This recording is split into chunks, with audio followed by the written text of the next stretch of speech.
Hello bibliophiles, and welcome back to my channel, or welcome for the first time if you're new. Today I am filming my February wrap-up.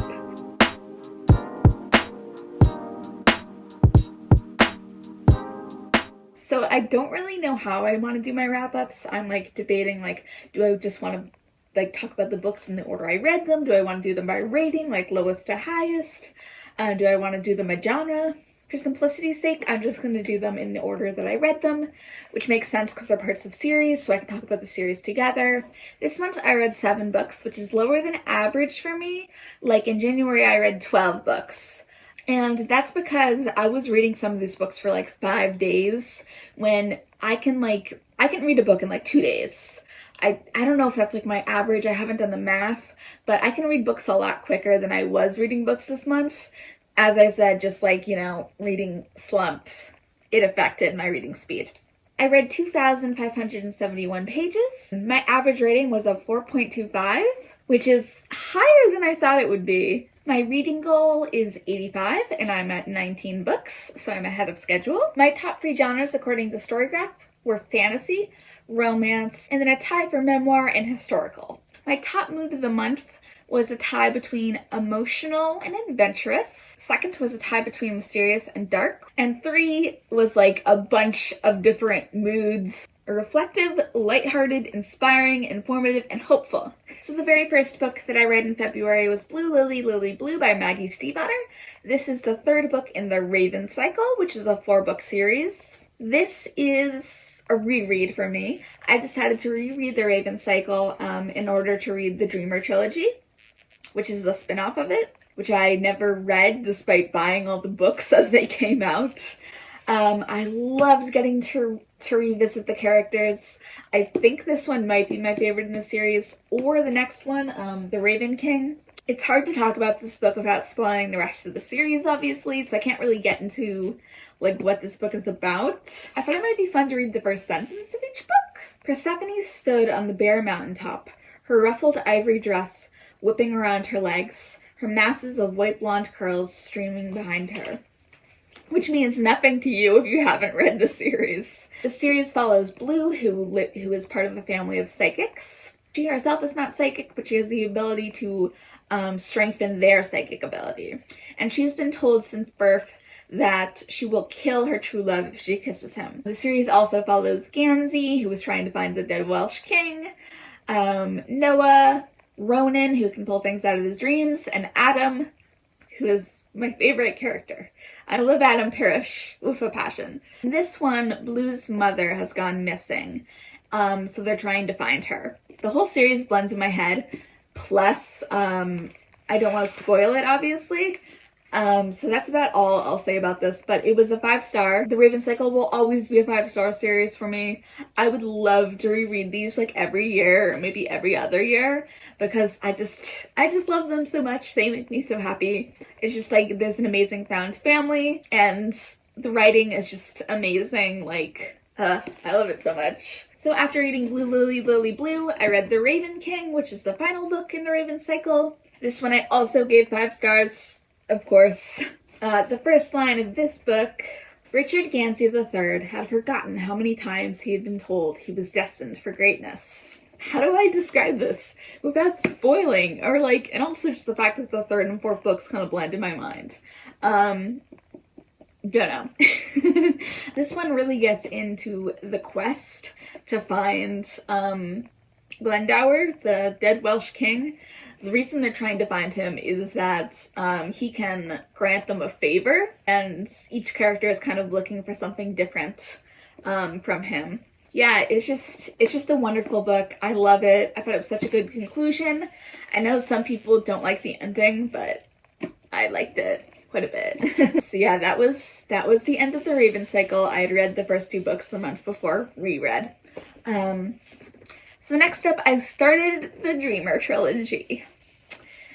And actually, after I read Blue Lily, Lily Blue, and The Raven King, I read The Once and Future Witches by Alex E. Harrow. I read this for a book club that I ran with some friends, and it was really hard to read this book after reading The Raven Cycle because I missed the Raven Cycle so much. It's like, it's my favorite series of all time, so like anything that I read after was gonna pale in comparison.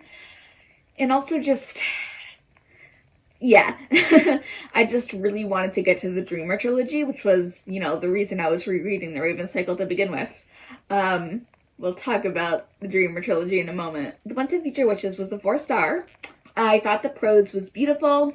Oh, I should say what it's about. It's about these three sisters in like 1890 something in an alternate United States where witchcraft is real and women are fighting for the right to vote and also the right to perform witchcraft. Witchcraft is illegal and these three sisters want to bring it back. I thought this was a great portrayal of misogyny. The book includes like spells at the beginning of each chapter, which I thought was a really fun element. One of the sisters, Bella, is working to like record all the spells that she can. I did have some issues with it though. I felt like it had multiple like climaxes or endings. It kept feeling like it had reached its climax and that we were gonna get the end.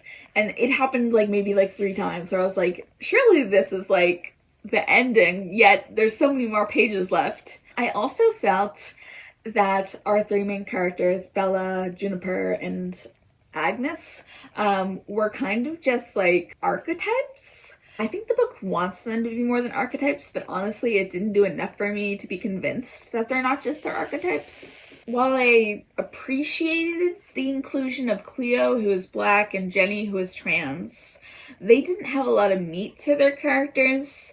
And it kind of just felt like, oh, I want to include these identities, which is great. It's great to include those identities. I'm very happy that she did. If they weren't included, I would be upset about that. But I just felt like they weren't fully developed characters. And especially Cleo, she shows up, she's there in a lot of the book. She's Bella's love interest. But we don't really know like who she is. Another thing that I didn't love was that we have like one main villain, when really I feel like it should have been like multiple societal issues are the villain. I don't know if what I'm saying makes sense. But basically, I won't spoil it, but there is like one big bad who they're trying to take down at a certain point in the book. And I think I would have liked it more if there had been like maybe multiple. But yeah, flaws aside, I still highly recommend it. I think that the misogyny it portrays can like easily be applied to the misogyny that exists today. It makes it clear that it's an ongoing issue. It's not just a thing of the past. On to the Dreamer trilogy. Oh boy. So I read the first book in the Dreamer trilogy and gave it 4.5 stars, Call Down the Hawk. That is quite a high rating. When I first read this back in like 2019, because I read the first book but not the other 2, I gave it 5 stars and I loved it. Second time around, I did not love it as much. I know a 4.5 rating is still great. I only went down half a star, but it still feels significant because of how much I loved it the first time I read it. I think that, again, because I read The Raven Cycle so recently, I was sad that, like, all my favorite characters weren't there, which makes sense. It totally makes sense that this is, like, Ronan's and some other characters, some new characters' story. But yeah, I still enjoyed it, despite the fact that I was like, oh, I miss Blue, I miss Gansey, I miss Noah. What can I say without spoiling? Basically, Ronan is able to pull things out of his dreams, and this picks up after the Raven Cycle, and explores his experience with that. There are also several new characters who we meet. We're also following Ronan's brothers, Declan and Matthew, and I'll read the little summary.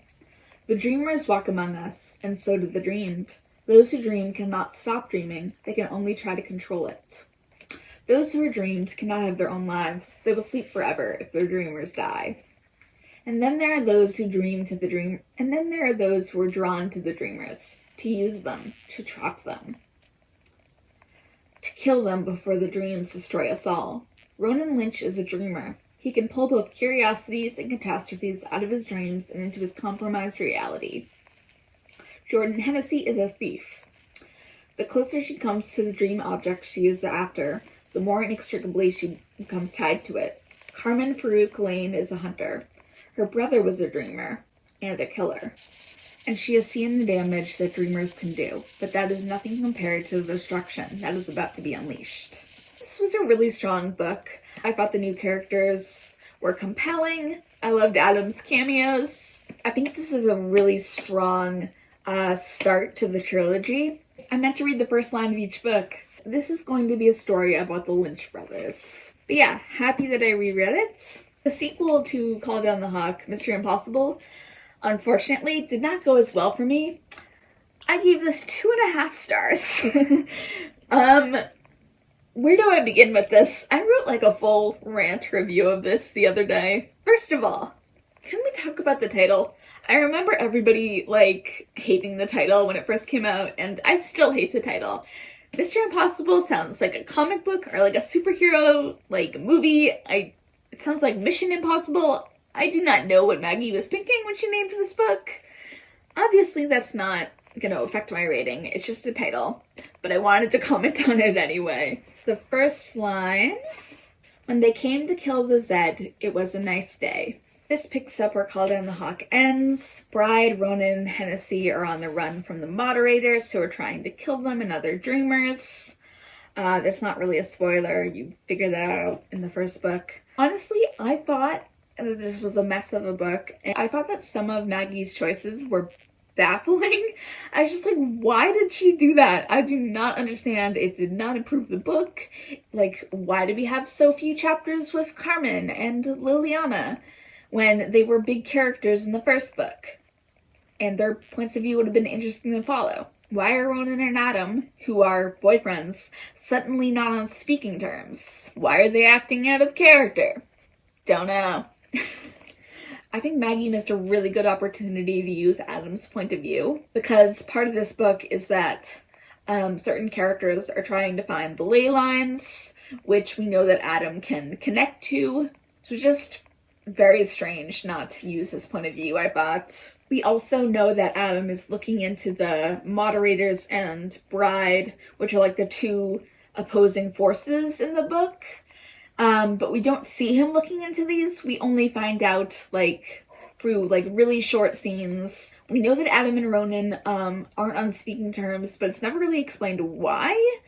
We do eventually find out that Ronan has been, like, hiding stuff from Adam, but we find it out through, like, a conversation with another character, and I think it would have been so much more interesting to actually see that scene of what they were referencing. Weird choices. Maggie's prose is still excellent. I think she's a very talented writer. I don't know what went wrong with this book. I don't know if she was working with a different editor or if this needed more editing, or I don't know. Maybe this wasn't the right draft to publish. I don't know. I just did not enjoy my time with this book. It was a real slog to get through. Some of the dialogue was honestly, like, cringe-inducing to me, which is weird because I think Maggie is good at writing dialogue usually. I am still going to read Grey Warren, which is the final book in the trilogy. I'm about 100 pages into it, and so far, fingers crossed, it is better than this, but I'm still so scared that it's not going to be a satisfying conclusion. We'll see. I'll talk about it in my March wrap-up. We'll find out what I think of it. And lastly, I read Pillow Talk by Stephanie Cook, illustrated by Mel Valentine Vargas. This is about women and non-binary characters who are part of what is called the Pillow Fight Federation. And basically it is semi-professional pillow fighting. Like, kind of imagine like roller derby if they were hitting each other with pillows, or like wrestling but with pillows. It's a silly concept, but it works. So this is following our main character Grace, who has always been very shy and introverted, but when her friend drags her along to a Pillow Fight Federation event, she becomes like enamored with the sport. I guess you can call it a sport. And decides that she wants to join. And basically it's just about her like becoming more extroverted, becoming more comfortable in her own skin. I gave this 4 stars, forgot to say that. We see her basically coming into her own. There are some queer characters in here. What I really appreciated is that there are some non-binary characters who are very femme presenting, traditionally feminine, which I liked because I think typically non-binary characters are always portrayed as masculine. We kind of, as a society, conflate androgyny with masculinity.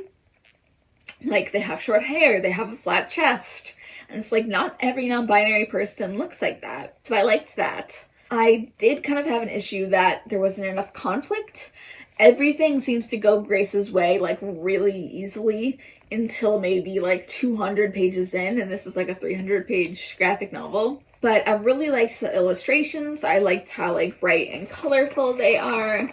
Depending on if I like it enough to post, there might be a vlog up of me talking about this and several other queer graphic novels. But yeah, that was the... Oops. Oh my gosh. That was the 7 books that I read in February. Thank you for watching. I hope you have a great day. Subscribe, like, comment, all that good stuff. In the description, I will have links to my Instagram, my Goodreads, my Storygraph, so that we can be friends on there. And yeah, have a great day.